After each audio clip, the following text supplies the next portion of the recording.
അനിൽ ആൻ്റണിക്കെതിരെ അല്ല ഈ ആരോപണം. അങ്ങനെ നിങ്ങൾ തെറ്റിദ്ധരിക്കേണ്ട. ഇത് AK ആൻ്റണിയെ ലക്ഷ്യം വെച്ചുകൊണ്ടുള്ള ആരോപണമാണ്. ഇപ്പോൾ പറഞ്ഞു കേൾക്കുന്നതെല്ലാം കോൺഗ്രസിൻ്റെ ഏറ്റവും സീനിയറായിട്ടുള്ള നേതാവായിട്ടുള്ള ശ്രീ AK ആൻ്റണിയെ ലക്ഷ്യം വെച്ചുകൊണ്ടുള്ള ഒരു കോൺഗ്രസിനകത്തുള്ള ഒരു വിഭാഗമാണ്. നേരത്തെ മുതലേ AK ആൻ്റണിയെ ലക്ഷ്യം വെച്ച് പ്രവർത്തിക്കുന്നവരാണ് ഇതിന് പിന്നിലുള്ളത്.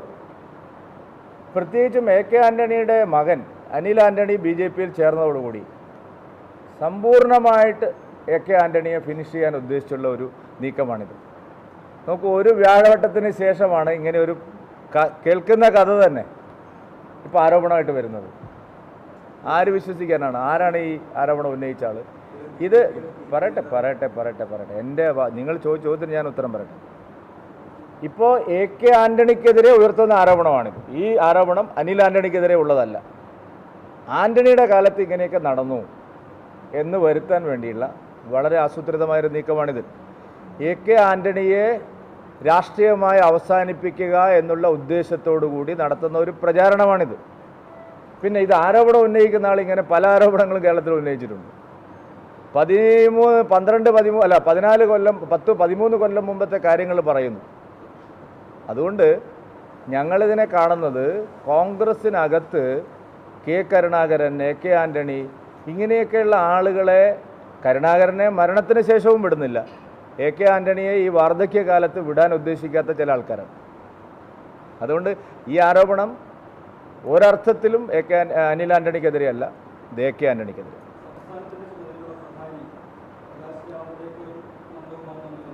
അല്ല, അതൊന്നും എനിക്കറിയില്ല. ഞങ്ങളങ്ങനെ എന്താണ് ഈ നന്ദകുമാറിനെ എന്ത് ബന്ധപ്പെടാൻ മാത്രം അയാൾ ആരാണ്? എന്താണ് ഇയാൾ ഇത്ര വലിയ മഹാനായിട്ടുള്ള ഒരാളെ പോലെ നിങ്ങൾ സംസാരിക്കും? അയാളെ ബന്ധപ്പെടാൻ എന്താണുള്ളത്? ചോദിക്കുന്നത് ഈ നന്ദകുമാറിനെ ബന്ധപ്പെടാൻ മാത്രം അദ്ദേഹം എന്താണ്? BJP എന്തിനാ, കേന്ദ്രം ഭരിക്കുന്ന ഒരു പാർട്ടി എന്തിനാ അദ്ദേഹത്തെ ബന്ധപ്പെടുന്നത്? എനിക്ക് മനസ്സിലായി. അല്ല, നിങ്ങൾ ആയിക്കോട്ടെ, ഞാൻ ചോദിക്കുന്നത് എന്തിനാണ് ഒരാളെ, ഈ നന്ദകുമാറിനെ പോലുള്ള ഒരാളെ എന്തിന് ബന്ധപ്പെടണമെന്നാണ് എൻ്റെ ചോദ്യം. നിങ്ങളിങ്ങനെ ഒരു കഥ ഉണ്ടാക്കി പറഞ്ഞാൽ പോരാ. എന്തിന് അദ്ദേഹത്തെ ബന്ധപ്പെടണം? ഇത് ഞാൻ പറഞ്ഞല്ലോ ഈ കാര്യം. അപ്പോൾ നിങ്ങൾ പറയുന്നത് പ്രകാശ് ജാവ്ദേക്കറാണ് ഈ ആരോപണത്തിന് പിന്നിലെന്നാണോ? അല്ല, എന്താ നിങ്ങൾ ഉദ്ദേശിച്ചത്? എനിക്ക് മനസ്സിലാകുന്നില്ല. ഈ നിങ്ങളുടെ ചോദ്യത്തിൻ്റെ അർത്ഥം എന്താണ്? ഞാൻ ഇങ്ങനെ ഒരു വാർത്ത കണ്ടപ്പോൾ തന്നെ സാമാന്യ വിവേകമുള്ള എല്ലാവർക്കും അറിയാം ഇത് അനിൽ ആൻ്റണിയെ ലക്ഷ്യം വെച്ചുകൊണ്ടുള്ള ആരോപണമല്ല. ഇത് AK ആൻ്റണിയെ ലക്ഷ്യം വെച്ചുകൊണ്ടുള്ള ആരോപണം. 100% ഇത് ആൻ്റണിക്കെതിരായിട്ടുള്ള നീക്കമാണ്. കുറച്ച് കാലമായിട്ട് AK ആൻ്റണിക്കെതിരായിട്ട് ഒരു വിഭാഗം ആളുകൾ, അദ്ദേഹം അഴിമതിക്കാരനാണ്, അദ്ദേഹം മക്കൾക്ക് വേണ്ടിയിട്ട് വിട്ടുവീഴ്ച ചെയ്യുന്നു, ഇങ്ങനെയൊക്കെയുള്ള സൈബർ ആക്രമണങ്ങൾ കുറച്ച് കാലമായിട്ട് കോൺഗ്രസ് ഇടങ്ങളിൽ നടക്കുകയാണ്. നിങ്ങൾക്കറിയില്ലെങ്കിൽ ഞാൻ പറഞ്ഞുതരാം, നിങ്ങളെല്ലാം ശ്രദ്ധിച്ചിട്ടുണ്ടാവും. അതായത് AK ആൻ്റണിയെ ലക്ഷ്യം വെച്ചുകൊണ്ട് കുറച്ച് കാലങ്ങളായിട്ട് മ്ലേച്ഛമായൊരു പ്രചരണം കോൺഗ്രസിനകത്ത് നടക്കുന്നുണ്ട്. കാരണം ആൻ്റണിയുടെ പ്രതിച്ഛായ, AK ആൻ്റണിയുടെ പ്രതിച്ഛായ അത് തകർക്കാൻ, കാരണം മകൻ BJPയിലേക്ക് പോയി, അപ്പോൾ AK ആൻ്റണിയുടെ പ്രതിച്ഛായ തകർക്കാനുള്ള ഉദ്ദേശമാണിത്. കാരണം അനിൽ ആൻ്റണി അധികാര സ്ഥാനങ്ങളിലൊന്നും ഇരുന്ന ആളല്ലല്ലോ. അപ്പോൾ ആൻ്റണി ഇങ്ങനെയൊക്കെ ആയിരുന്നു, ആൻ്റണിയെ ഉദ്ദേശിച്ചിട്ടാണ് ഈ പ്രചരണം. അതുകൊണ്ട് ഇത് ആരാണോ ഈ അമ്പ് ചെയ്യുന്നത് അവർ പുറത്തേക്ക് വന്നിട്ട് ഇത് പറയുന്നതാണ് നല്ലത്.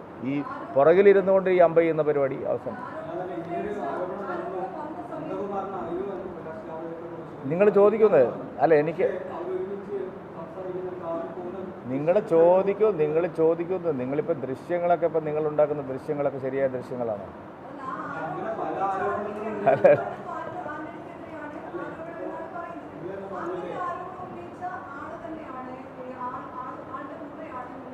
ഏതാണ് നിങ്ങൾ, ഏതെങ്കിലും സന്ദർഭം എന്താണ്, നിങ്ങൾ എന്താണ് ഈ പറയുന്നതിന് അർത്ഥം? എനിക്കത് മനസ്സിലായില്ല.